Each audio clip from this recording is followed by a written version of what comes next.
Boa noite, dia. Graças para o seu coração, você recebe. Abra sua Bíblia, por gentileza, Apocalipse 12. Apocalipse 12, deixa aberta aí. Hoje, simplesmente, eu vou fazer um teste. Não vou usar nenhuma objeção, somente o texto bíblico. E diga-se de passagem, será sobre uma das sessões do Apocalipse de maior complexidade, que é o capítulo de número 12. Como a gente precisa avançar, eu detectei que poderia avançar mais. Se a gente se valer apenas do texto bíblico, e aí a gente vai fazer essa didática, né, de prestar atenção, vou dizer, e também avaliar o texto bíblico, eu vou fazer com que até você, por algum canal, a projeção que eu tenho feito até aqui, tá bom? Pastor Carlos Martins, sempre uma alegria aqui com vocês, minha casa, quase a minha casa, né, estar aqui com vocês, é um prazer indescritível, espero que você acredite, não são palavras de clichê não, tá? Bom, então vou pedir colocar a projeção aqui, por gentileza, capítulo número 12, o versículo de número 1. Gente, eu um pouquinho rouco, eu preguei final de semana em Angra dos Reis e eu peguei uma mudança de tempo que me arrebentou. Já deve ter perdido o tom da minha voz, então se porventura eu tossir, você releva e vai orando por mim. Tem que esperar amanhã, e depois de amanhã, e depois de amanhã, e depois de amanhã. Tá bom? Já apareceu na tela aí? Aqui, isso, muito bem. Você tem Nova Almeida atualizada? Você tem Nova Almeida atualizada? Se tiver, coloca na tela, por gentileza. Nova Almeida atualizada. E aí, o que eu vou fazer? Eu vou usar o método conhecido como método expositivo, ou seja, ler o texto bíblico e vou tentar comentar versículo por versículo até o versículo 17. É dito assim: viu-se um sinal no céu. Atenção para essa expressão, grande sinal. Uma mulher vestida de sol, com a lua abaixo dos pés e uma coroa de 12 estrelas na cabeça. Vamos lá. Verso 2. A mulher estava grávida e gritava com dores de parto, sofrendo tormentos para dar à luz. Verso 3. Viu-se também o sinal. Então, isso aqui já entra numa perspectiva comparativa. Versículo 1. Viu-se o grande sinal. Em contraposição a um grande sinal, outro sinal. Então, está destacando que maior importância tem o grande sinal do versículo de número 1. Outro sinal. Que sinal é esse? Um dragão grande, vermelho, com 7 cabeças e 10 chifres, e nas cabeças 7 diademas. Diademas também é uma palavra para coroa, né? Diademas pode ser coroa também. E a sua cauda arrastou a terça parte das estrelas dos céus, as quais lançou para a terra. E o dragão se teve diante da mulher que estava para dar à luz, a fim de devorar o filho dela quando nascer. Vamos lá, verso 5. Ela dá à luz a um filho homem. Agora, olha a descrição do filho que nasceu da mulher grávida. Vamos lá. Ele há de governar todas as nações com cetro de ferro. Bom, já falado aqui repetidamente sobre essa ideia do Apocalipse, esse livro de envolvimento com as nações, ok? Já falamos isso várias vezes. E essa mulher grávida dá à luz a um filho que há de governar todas as nações com cetro de ferro. E o filho da mulher foi arrebatado. Repita após mim, por gentileza. Arrebatado. Lembra que eu peço duas vezes? Mais uma vez. Arrebatado.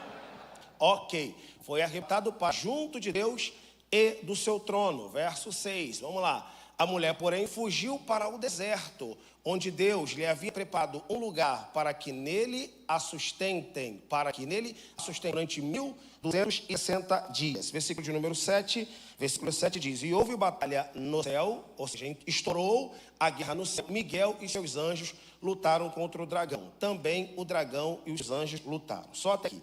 Deu para ver que o texto é complexo, né? Agora preste a sua atenção e vamos lá. Muito bem. Terminamos na semana passada, falamos sobre a saga do Apocalipse. Essa é o Apocalipse. Após a morte do Cordeiro, a ressurreição do Cordeiro, o Cordeiro pega o rolo, seleciona os eleitos, o grupo, e envia para os 4 cantos do planeta durante o período daquilo que chamamos de a tribulação da existência cristã. A tribulação da existência cristã, simbolicamente no Apocalipse, dura 7 anos. 7 é sempre um tempo vespertino para a era messiânica. Então, 7 anos é sempre um tempo vespertino para o estabelecimento da era messiânica, ou seja, a volta de Jesus. Durante esse tempo, em Cristo está lá em cima, a igreja está aqui embaixo. Obrigado. Pode abrir para mim, por gentileza? Que Cristo está lá em cima e a igreja está aqui embaixo, ela precisa levar a palavra de Deus para todos os cantos. O Apocalipse vai mostrar para nós 3 sessões específicas, mostrando a atuação da igreja durante esse período. A ascensão de Jesus até a descida de Jesus. 2 movimentos contrários. Primeiro é um Jesus que subiu e depois um Jesus que vai descer. Nesse intervalo, o Apocalipse prepara 3 sessões. A primeira, os 144 mil. A segunda, as 2 testemunhas de Apocalipse 11, que eu vou deixar de fora. Eu estava pensando se falaria hoje sobre as 2 testemunhas ou sobre a mulher grávida. Como as 2 testemunhas é um texto que normalmente muitas pessoas já têm um palpite sobre o que seria Moisés e Elias ou não, então eu não vou conseguir falar sobre as 2 testemunhas. Só vou deixar a minha opinião de que não é possível acreditar, à luz do Apocalipse, que seria Moisés e Elias. Só isso que eu posso dizer. Então, assim, as 2 testemunhas são Moisés e Elias? Olha, segundo os elementos que o Apocalipse trabalha, não seria. Não pode ser Moisés e Elias. Seria a igreja testemunhando ao mundo. Mas aí eu vou deixar uma ponta solta. Infelizmente, você consegue encontrar alguma coisa minha falando lá no YouTube a respeito das 2 testemunhas, que seria a segunda intercalação. A terceira e última intercalação é a sessão da mulher grávida, que é a parte mais difícil. Então, é como se Jesus estivesse dizendo para nós no Apocalipse: eu quero mostrar o envolvimento da minha igreja em 3 fases: os 144 mil, as 2 testemunhas e a sessão da mulher grávida.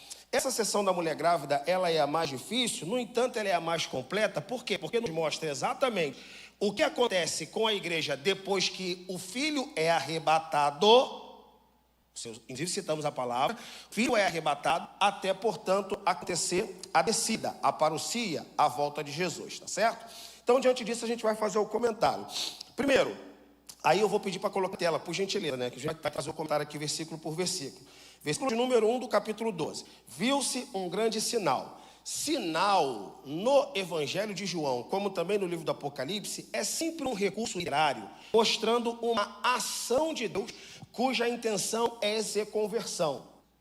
Sinal, tanto o Evangelho de João como no Apocalipse, é sempre um recurso, né? um recurso, um termo que Deus se utiliza para poder mostrar uma ação cuja finalidade é a conversão.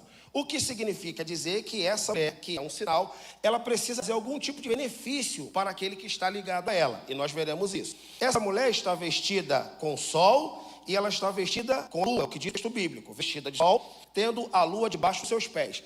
É como se fossem esses 2, um governa o dia e o outro que governa a noite, mostrando que essa mulher, ela está diante de Deus, tanto de dia como de noite, sendo observada diurnamente. Essa é a classificação. Por isso que ela está vestida de sol, ou seja, iluminada pelo astro solar, também iluminada pelo astro lunar. Essa é a interpretação possível. E ela tem 12 estrelas, ou seja, isso está tentando mostrar, de certa forma, 2 conexões. A primeira, as estrelas como sendo uma ligação com o cristão imediatamente, e o 12, que é o número do povo de Deus, é o número da igreja. Então nós não precisamos recorrer imediatamente a entender que essa mulher aqui seria Israel, como é normalmente dito por muitos círculos teológicos. Vamos tentar comprovar isso.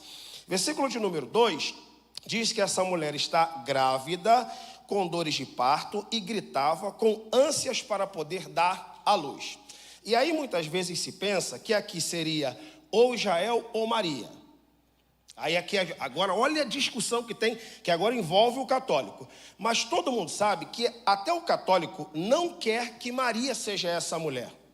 Ou seja, se você conversar com um católico piedoso, o católico não entende que essa mulher aqui, a mãe do Messias, seja Maria, por 2 razões. Primeiro, é que o Apocalipse, e na verdade todo o Novo Testamento, não dá tanta ênfase a Maria. Então, assim, o culto a Maria e a tradição que dá, digamos assim, enormidade à imagem de Maria, ela desenvolve posteriormente na tradição. O Apocalipse já está completo há muito tempo. E, além disso, há um dogma na Igreja Católica que acredita que Maria não sofreu dores de parto para ter Jesus. Não sofreu dores de parto. Alguém aqui foi católico, sabe que isso é ensinado lá. Quando Maria teve Jesus, segundo a tradição católica, Maria não sentiu dor. Segundo a tradição católica.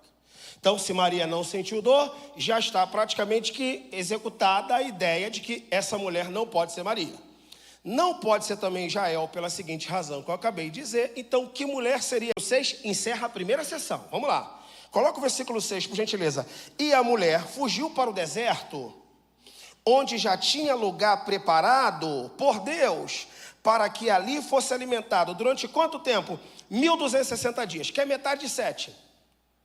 7 anos é o intervalo para iniciar a era messiânica, ou seja, a volta de Jesus, beleza? Então, durante esse tempo, metade desse tempo, o diabo vai cair para cima da igreja, tentando de todas as formas acabar com a igreja, que ela deu início, deu luz a esse projeto messiânico, ok? Ela é refratária desse projeto messiânico, e o diabo vai tentar de todas as formas ir atrás para acabar com a igreja. Só que a igreja, falando dessa forma, ela está no deserto. Repita para mim, por gentileza, no deserto. Pode falar um pouquinho mais alto? No deserto.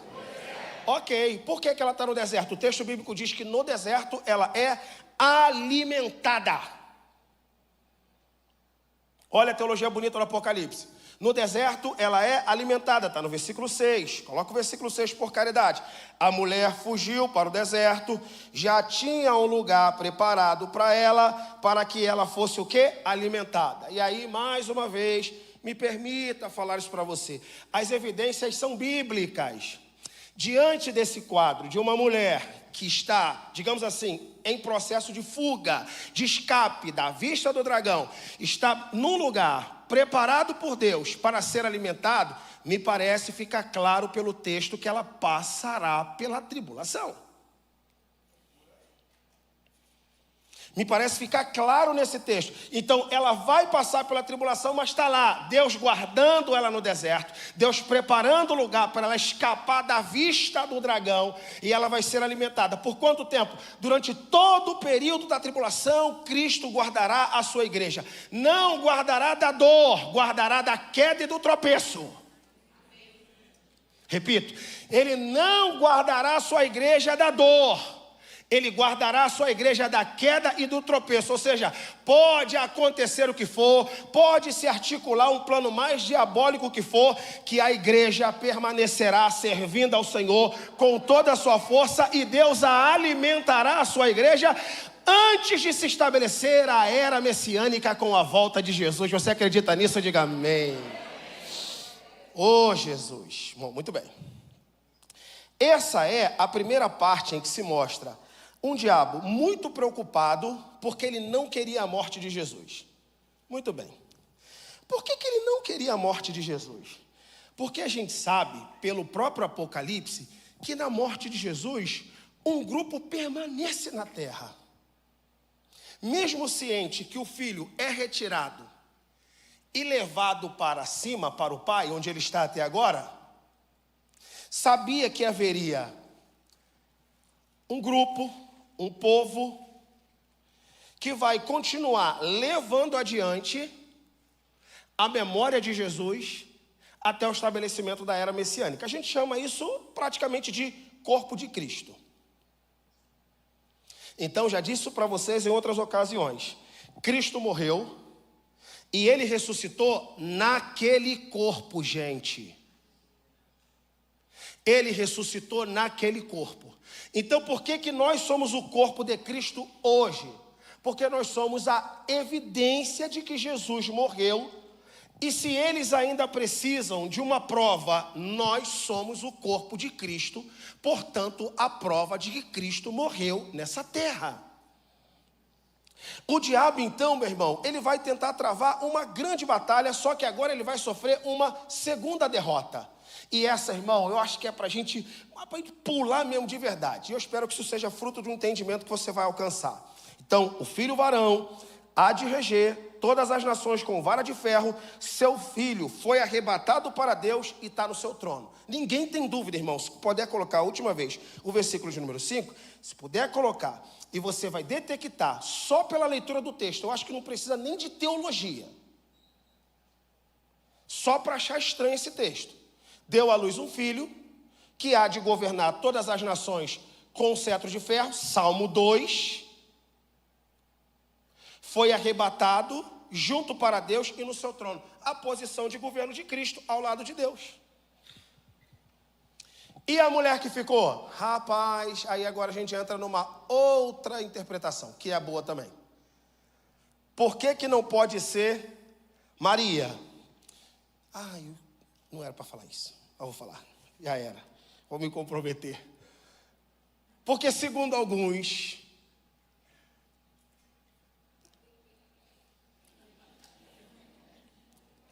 Maria pode não ter tido outros filhos. Eu não disse que eu creio nisso, não. Eu só estou dizendo que, segundo algumas escolas, Maria só teve Jesus e acabou. Essa mulher que teve um filho, que foi arrebatado, vai ter um montão agora. Onde aparece isso? Capítulo de número 12, por gentileza. Coloca na tela, por caridade, o versículo de número 17, por gentileza.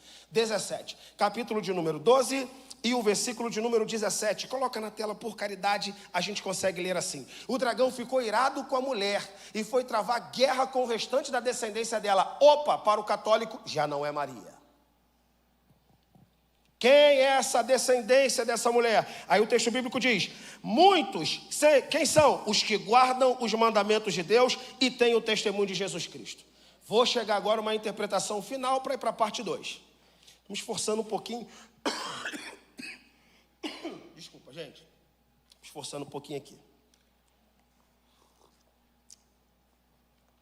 O versículo de número 1 diz que esse sinal é um sinal que apareceu no céu.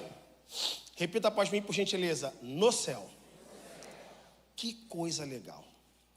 Essa mulher que é um sinal do céu, mãe e que pare muitos e muitos filhos que guardam os mandamentos de Deus, seria uma evidência exegética possível de que a igreja é uma instituição divina.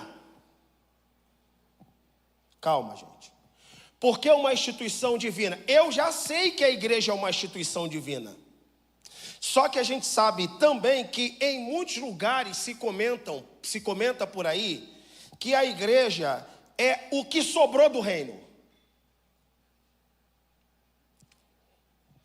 Vocês precisam dessa informação. Você sabia que dos 4 evangelhos, só um evangelho menciona a palavra igreja? Gente, é folha beça, minha amiga Raquel. É folha beça. Marcos não tem a palavra igreja. Lucas não tem a palavra igreja. João não tem a palavra igreja. É ou não é para tomar susto? A palavra igreja só aparece no evangelho de Mateus e 2 vezes. Então a grande questão é, Jesus tratou sobre o tema da igreja, texto áureo, pois eu digo que tu és Pedro, e sobre esta pedra edificarei a minha igreja. Primeiro texto. Segundo texto, se algum irmão pecar contra ti, vai e repreende ele só. Se receberes a repreensão, ganhaste teu irmão. Se não, leve diante da igreja e apresente 2 testemunhas. Caso receba a repreensão, beleza, se não, considera um gentio publicano. Fora esses 2 textos, os evangelhos não tratam da palavra igreja, o que seria uma evidência para os críticos, não é para mim, de que eles dizem da seguinte maneira, está vendo aqui, irmãos? Jesus pregou o reino de Deus. Jesus não pregou sobre igreja, Jesus não estabeleceu a igreja. O que Jesus pregou foi o reino de Deus. Como o reino de Deus ainda não chegou, surgiu isso aí. Quero deixar claro que eu não acredito. Eu quero deixar claro para você que eu acredito que a igreja é uma instituição divina, sim. E eu ainda tenho uma inclinação a acreditar que uma pessoa ligada ao corpo de Cristo participa regularmente da igreja. Uma pessoa ligada ao corpo de Cristo é uma pessoa que está vinculada institucionalmente a uma igreja. Acredito nisso. E aí, quando o texto bíblico diz que essa mulher é um sinal no céu, está tentando mostrar para nós que isso aqui não é fruto da cabeça de alguém inteligente e criativo que queria que você passasse parte do teu tempo aqui, não. Isso aqui é um local, é um recinto onde Deus ordena a sua bênção, Deus ordena o sagrado, Deus compartilha a sua companhia, a sua presença, fala conosco, expõe a sua palavra. Senão daqui a pouco, irmão, vai sobrar nada. A gente está vivendo um tempo hoje de tanto imanentismo que daqui a pouco não sobra nada. Tudo então é fabricação humana? Ok. Então, me parece claro esse texto mostrar para nós que a igreja que se estabelece na terra, ela tem a sua origem no céu. Viu-se um grande sinal no céu. E esse grande sinal no céu entrará em franca oposição a outros dois sinais que serão vistos na semana que vem. A besta que sobe do mar e a besta que sobe da terra. O capeta vai se articular para vir contra a gente furioso. Vai ser o nosso próximo encontro. 666, besta que sobe do mar, da terra. Será que vai sair uma besta lá da Baía de Guanabara? Como é que vai ser esse trem? Quem está entendendo, diga amém. Então, a gente precisa entender que ele tentou de todas as formas atrapalhar a morte de Jesus, mas enfim, Jesus morreu, estabeleceu o povo, e esse povo precisa lutar para governar a terra à luz do evangelho de Jesus Cristo. No entanto, Satanás não desistiu. Versículo de número 7. Vamos para a segunda parte. Olha que coisa legal, gente. Olha aqui. Está todo mundo me ouvindo? Pode dizer amém? Amém. Beleza. Vamos lá. Versículo de número 7 diz assim: então estourou a guerra no céu. Miguel e seus anjos lutaram contra o dragão. Perceba sutilmente, mas você é muito inteligente, como disse o pastor Carlos Martins. Dois fatores. Esse texto, o versículo de número 7, está ligado à sessão anterior. Então ele não está trocando filme, mudando o disco, tá não? Assim que Jesus subiu, sentou no trono ao lado do Pai, houve guerra no céu. Vou repetir.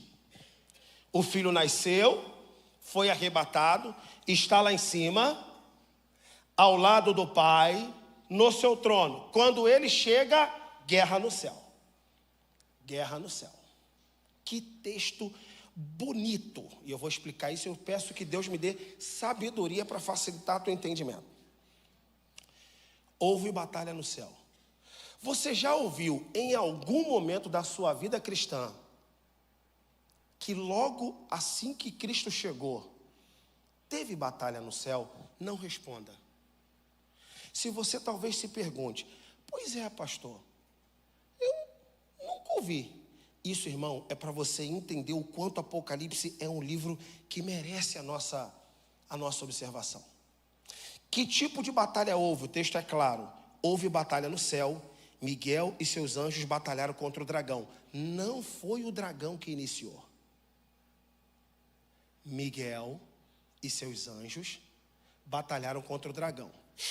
Esse texto, então, não está falando de um Satanás que tentou e recebeu a retaliação. Não. Então, esse texto aqui não está falando da história da queda do capeta. Fala, meu Deus, não está falando. Por quê? Aí é só você pensar. Mesmo sabendo que a Bíblia não conta a história da queda, mas, em geral, se conta o seguinte: Satanás tentou articular a tomada de poder e tal, e Deus, evidentemente, que é presciente, percebeu e o mandou embora. Não. Essa batalha que está acontecendo aqui tem a ver com Cristo. Essa batalha que está acontecendo aqui, primeiro, tem a ver com Cristo. Segundo, Miguel toma a iniciativa. Batalham então contra o dragão e os seus anjos, e eles não prevaleceram, nem mais se achou no céu o seu lugar. Se prepare então para a teoria. Olha o versículo de número 8, por gentileza. Olha aí.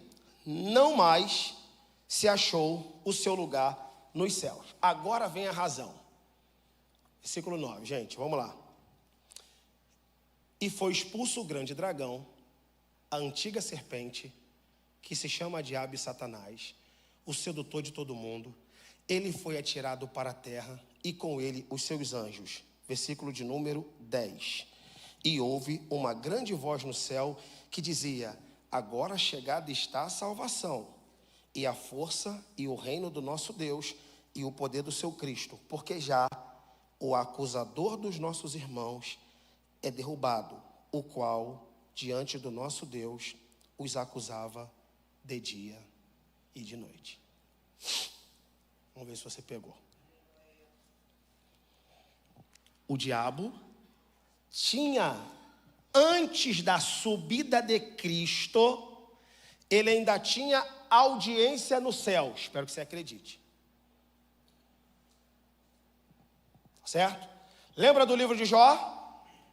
Se lembrou do livro de Jó? Muito bem. O livro de Jó vai mostrar que um homem muito santo, fazendo tudo de maneira preventiva, e o diabo chegava lá diante da presença de Deus, e o próprio Deus está observando ele lá, homem justo, fiel, íntegro, desvia-se do mal.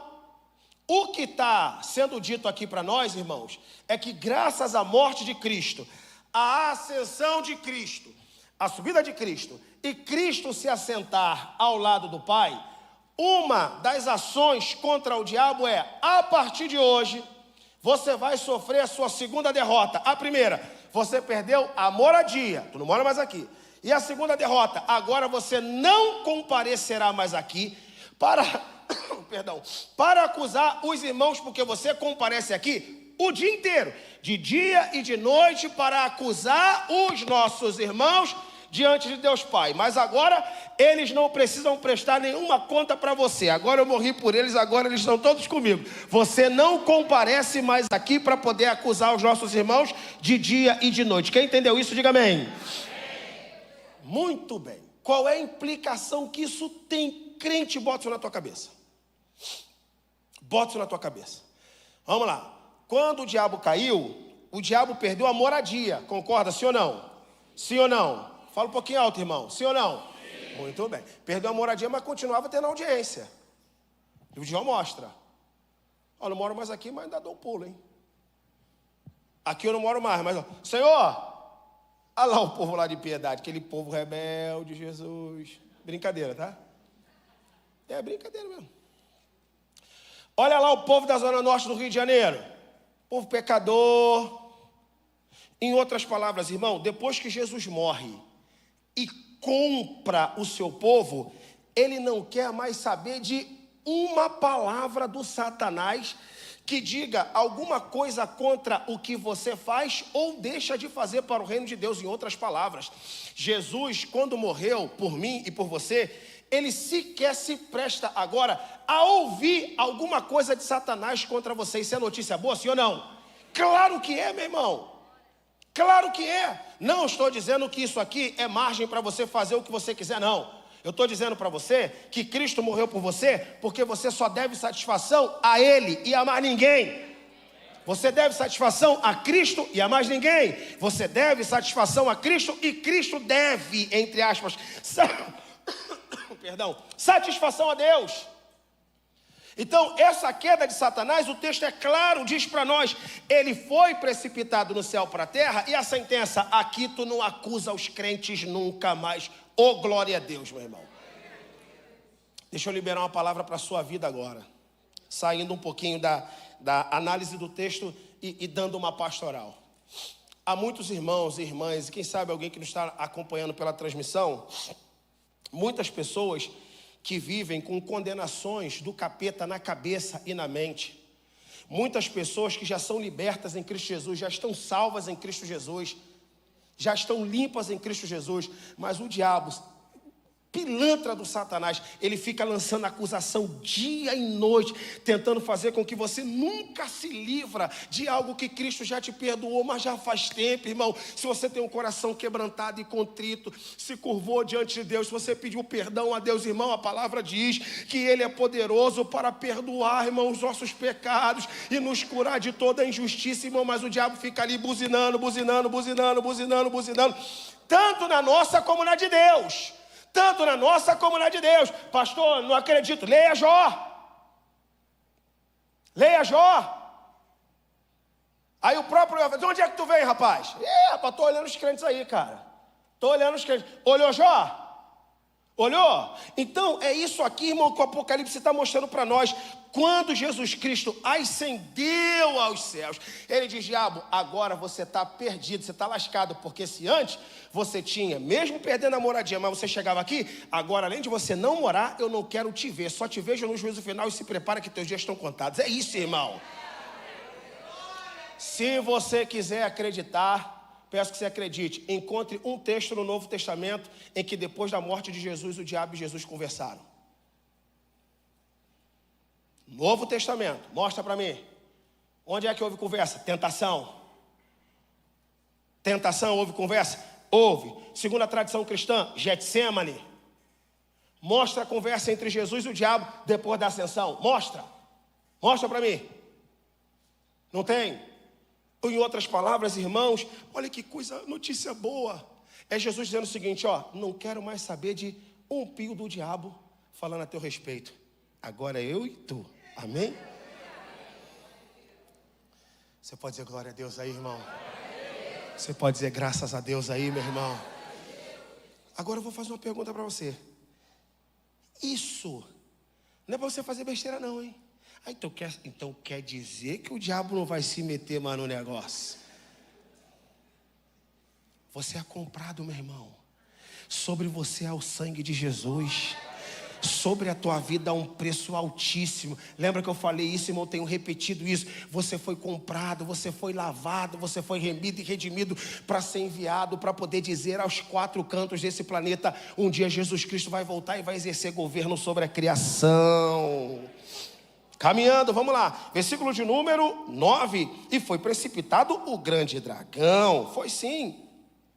Chamado diabo, Satanás, que enganava o mundo inteiro. Ele foi precipitado na terra e os seus anjos foram lançados com ele. E ouviu uma grande voz do céu que dizia: agora está chegada a salvação, a força, o reino do nosso Deus e o poder do seu Cristo, porque já o acusador dos nossos irmãos é derrubado, o qual diante do nosso Deus os acusava de dia e de noite. E eles o venceram pelo sangue do Cordeiro e pela palavra do seu testemunho, e não amaram a sua vida até a morte. Ah, meu irmão, que Deus nos guarde. Não amaram a vida até a sua morte. Em outras palavras, ele sabe que mesmo o diabo tendo poder, não tendo mais poder para comparecer diante de Deus para falar mal de mim, porque a minha vida pertence única e exclusivamente a Deus, aqui na terra, paz, meus senhores, ele pode algumas coisas, e o que o Apocalipse mais insinua é a sua capacidade de lançar tropeço contra os servos de Deus. Ele não pode nos tocar, mas ele pode preparar armadilha e as famosas cascas de bananas, para que a gente possa, de certo modo, não entendendo a verdade do Evangelho, a gente se auto-sabota. Então eu quero que você entenda isso definitivamente. O diabo não pode tocar em você. É verdade.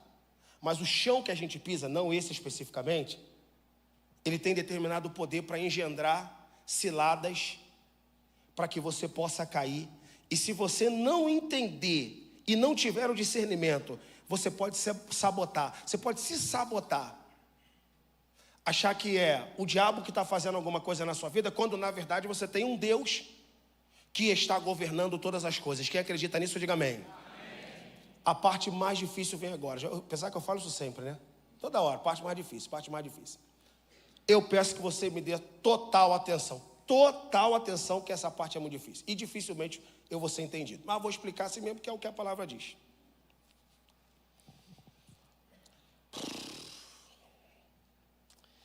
Deus pode nos matar, sim ou não? Sim. Tem certeza? Deus sim pode nos matar. Mas se a intenção dele, por exemplo, é salvar todos nós aqui de piedade, mata todo mundo, leva todo mundo para o céu, está tudo resolvido. Por que ele não faz isso? Porque Deus, ele consegue, com uma ação, cumprir dois objetivos. E eu espero que você acredite. Vou até descer.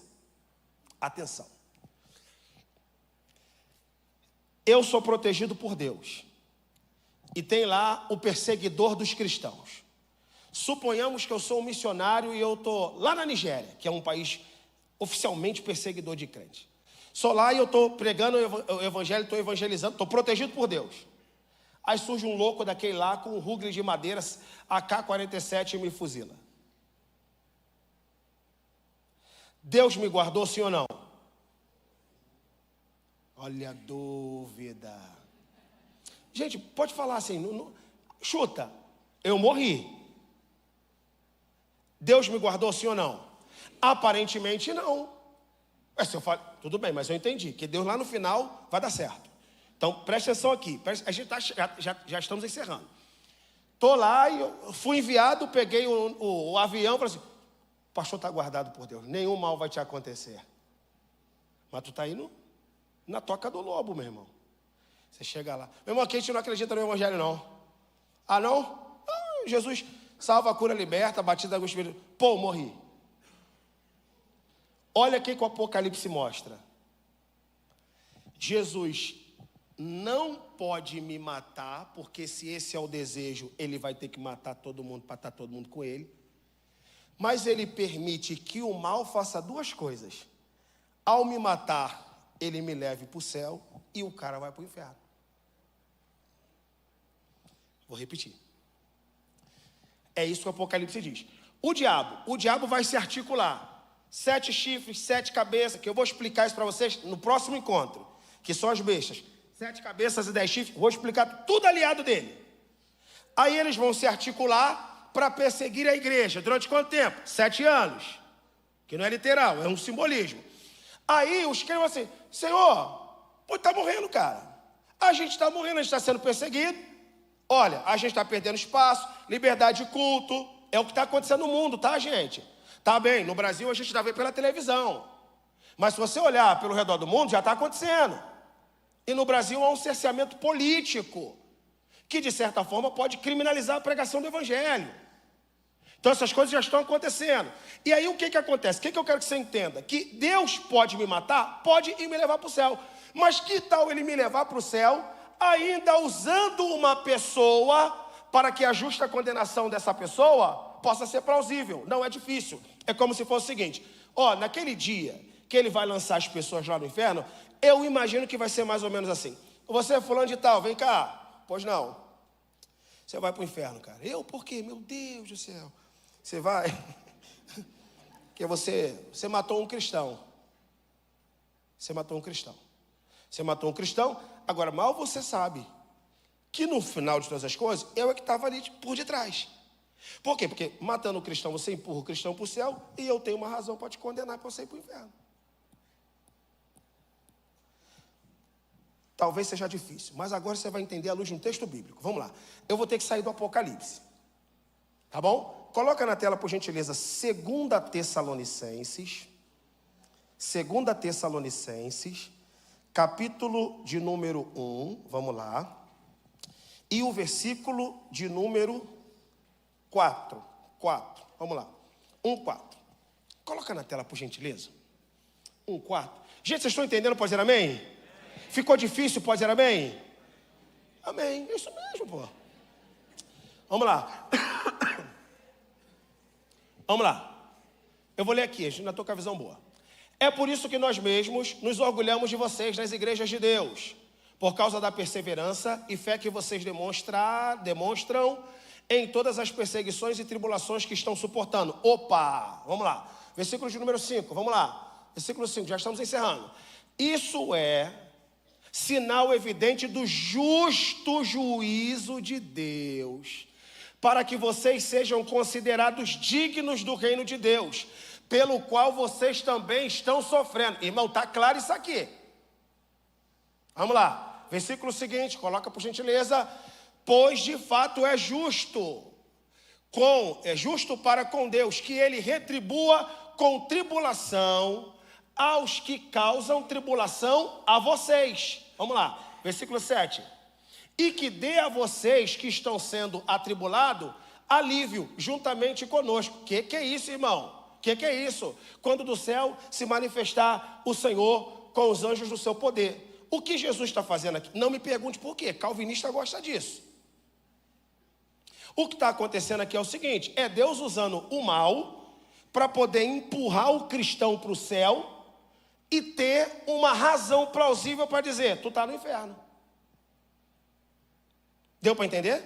É isso que vai acontecer no Apocalipse. Aí você talvez se pergunte, mas Douglas, me parece que o diabo tem determinado poder de se articular e vir para cima da igreja. Lembra que eu falei que a igreja está protegida? Ela está protegida não da dor, mas da queda. Ela não vai sofrer a queda, ou seja, pode ser a dor, qualquer dor que a gente venha passar, a igreja está protegida. Então você está protegido e aquela dor para você vai ser um alívio. Por quê? Porque, irmão, se você está em Cristo Jesus, e eu quero que isso seja uma verdade na minha vida e na sua, se você está em Cristo Jesus, você não fica temendo dor, perseguição, prisão, execução, afogamento, queimar. Não se preocupa com isso não, meu irmão. Primeiro, que todos os apóstolos passaram por isso. E se Cristo é na sua vida tudo, isso para você é absolutamente nada. Tem que ser verdade, irmão. Isso não é poesia não. Isso não é poesia não, isso tem que ser verdade. Sabe por quê? Porque quando a gente lê a Bíblia Sagrada, a gente olha homens que morreram pela causa do Evangelho. Eu acho que está chegando a hora da gente poder assumir essa roupagem, sabe, irmãos? Senão daqui a pouco a gente se torna um telespectador, um espectador de tudo que está acontecendo aqui, quando na verdade o cristianismo quer nos envolver. Então pode ser que isso aconteça conosco mesmo. Pode ser que isso aconteça conosco mesmo. Então se Cristo é tudo na sua vida, qualquer dor significa nada. Você acredita nisso? Diga amém. Amém. Pode dar um sorriso aí?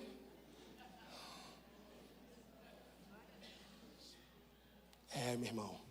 O texto bíblico diz para nós que essas pessoas não amaram a sua vida até a sua morte. Você pode dizer após mim, por gentileza? Não amaram.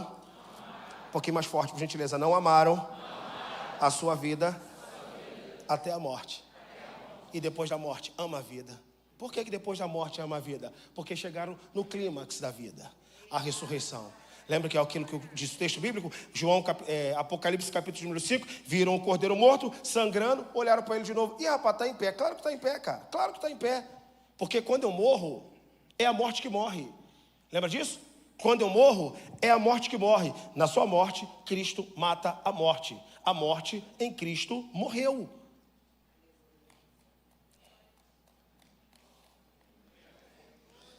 Ajuda o teu povo, Jesus, e a mim também. Versículo de número 12. Pelo que alegrai-vos, ó céus, e vós que neles habitais, ai do que habitam sobre a terra e o mar. Por quê? Ai dos que habitam sobre a terra e o mar. Versículo de número 12. Já estou encerrando, gente. Já estou encerrando. 6 minutinhos. Ai dos que habitam na terra e no mar. Por que na terra e no mar? Porque no capítulo 13 sobe uma besta do mar. Também no capítulo 13, sobe outra besta da terra. Semana que vem, não falte, chama mais 10. E eu espero estar com a voz melhor.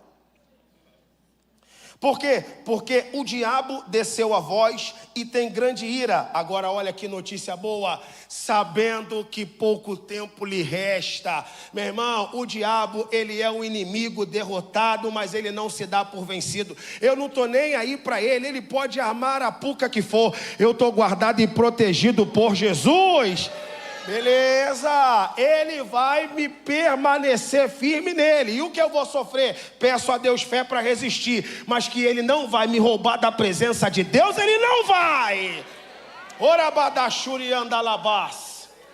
Vai te roubar não, meu irmão. Em nome de Jesus, irmão, sua vida é de Jesus e ela é definitivamente de Jesus.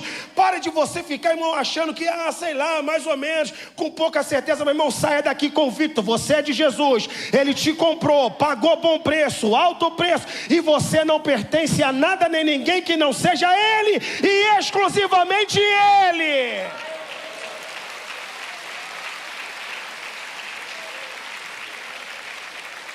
Sei lá, irmão. O povo para ter medo do capeta, irmão. Está amarrado, está repreendido.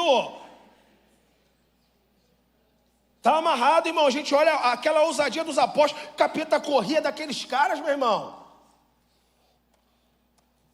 Vamos lá. Tem pouco tempo, claro que tem pouco tempo. Daqui a pouco Jesus Cristo está aí. E quando o dragão viu que fora lançado na terra, perseguiu a mulher que dera à luz o varão. Mas foram dadas 2 asas. Está comigo na tela? Quando o dragão viu que tinha sido atirado para a terra, perseguiu a mulher que tinha... Rapaz, estou lendo mal. Que tinha dado à luz o filho varão. É isso mesmo. Versículo 14, por gentileza. 14. Mas foram dadas à mulher 2 asas de grande águia para que ela voasse para o deserto. Irmão, está deixando claro que isso aqui é uma menção à peregrinação do deserto. Quando o texto bíblico diz, lá de Êxodo, capítulo de número 19, que era como se Deus tivesse tirado o povo do Egito e, semelhante a duas asas, tira o povo do Egito e o conduz no deserto. É o mesmo Deus que está dizendo, para levar você até a terra prometida. No caso do povo do Antigo Testamento, era Canaã. No nosso caso, a Nova Jerusalém. Eu dou a vocês duas asas de águia. Vocês vão para o deserto. Agora o texto bíblico diz lá, para que fosse para o deserto no lugar. E lá ela vai ser o quê? Sustentada por um tempo, mais tempos e mais metade de um tempo. Isso aqui é um recurso do Apocalipse para poder dizer um tempo, mais um tempo e mais metade de um tempo. Então, 1 mais 2, 3 mais metade, 3,5. É o que está na tela, só estou lendo mais rápido. Olha lá. Durante um tempo, 1 ano. Tempos, mais 2 anos. E metade de um tempo, 3 anos e meio. Que é a mesma coisa de 1.260 dias, que é a mesma coisa de 3 anos e meio, que é a mesma coisa de 42 meses. Aí, pastor Douglas, por que abusa tanto assim? Então, para falar a mesma coisa, 1.260 dias é a mesma coisa que 42 meses, é a mesma coisa que 3 anos e meio, que é metade de 7. Por que isso? Alguns dizem que é como se Deus estivesse dizendo, essa tribulação tem dias contados, meses contados, anos contados, para acabar.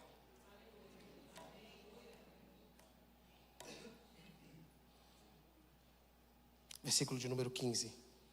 E a serpente lançou da sua boca, atrás da mulher, água como um rio, para que pela corrente a fizesse arrebatar. E a terra ajudou a mulher. E a terra abriu a boca e tragou o rio e o dragão, o rio que o dragão lançara de sua boca. Alguns pegam esse texto aqui e mostram o texto do Moisés sendo honrado quando foi contestado no livro de Números. Se eu sou homem de Deus, esse chão vai abrir uma fissura e vocês vão descer. Isso a gente chama, na exegese, você pode ter eco, alusão ou citação. Aqui é um eco. É como se fosse uma vaga lembrança desse texto. É de um Deus que sabe que Ele vai nos expor, mas Ele não vai deixar a gente pelo caminho. E o versículo de número 17 para encerrar. E o dragão irou-se contra a mulher e foi fazer guerra ao resto da sua semente. Fala para essa pessoa que está do seu lado. É você.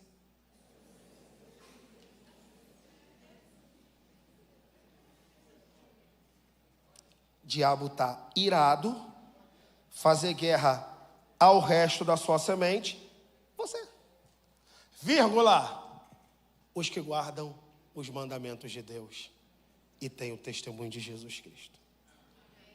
Bom, procurei hoje ser mais pregador do que professor, talvez, e tentei mostrar para vocês nesse momento, tive um pouco de dificuldade, ofegando mais, mostrando para vocês, irmãos, que em todo o Apocalipse, Jesus Cristo sempre deixa claro, textualmente claro, que Ele não nos isentará da luta, da dor, da adversidade e de possível perseguição.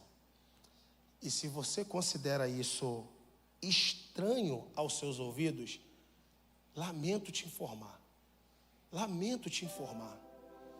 a gente não conhece Jesus Cristo. Porque, irmãos, não se esqueça que você é cristão. Cristão significa imitador de Cristo. Imitador de Cristo implica crer que nós podemos passar por cada processo semelhante ao que Ele passou, incluindo a morte e a perseguição. E não tem jeito, e eu acho que eu não dei essa notícia, que eu falo tanto sobre o Apocalipse, eu não sei se dei. Você sabia que de todos os livros do Novo Testamento, de Mateus a Apocalipse, Paulo não trabalha a teologia do Cordeiro? Mateus não trabalha a teologia do Cordeiro. O único que trabalha a teologia do Cordeiro é João. Primeiro, quando ele diz, eis aí o Cordeiro de Deus, que remove o pecado do mundo, só. João Batista não apresenta Jesus como Cordeiro de Deus, só no Evangelho de João. E sabe quantas vezes a palavra Cordeiro aparece no Apocalipse? 28 vezes, numa lógica de 7 vezes 4. Por que 7? 7 é o número da plenitude. Por que 4? 4 é o número do planeta. É o Cordeiro para todo lado. 28 vezes, nominalmente, Cordeiro, Cordeiro, Cordeiro, Cordeiro, Cordeiro, Cordeiro, Cordeiro, mostrando que aqueles que servem a Jesus são seguidores do Cordeiro. Mas não fica triste com isso, porque o Cordeiro morreu, e quando o João olha lá, ele permanece em pé, porque ele vence a morte. Para quem resume a felicidade a isso aqui, talvez tenha até medo. Mas para quem que, como eu, irmão, acha que quando a gente fechar esses olhos, a gente vai estar diante de uma cena inexplicável. A gente vai ver, sei lá, e eu achando que isso era o bicho-papão da humanidade. Fique em pé, por gentileza. O Cordeiro merece um aplauso, irmão.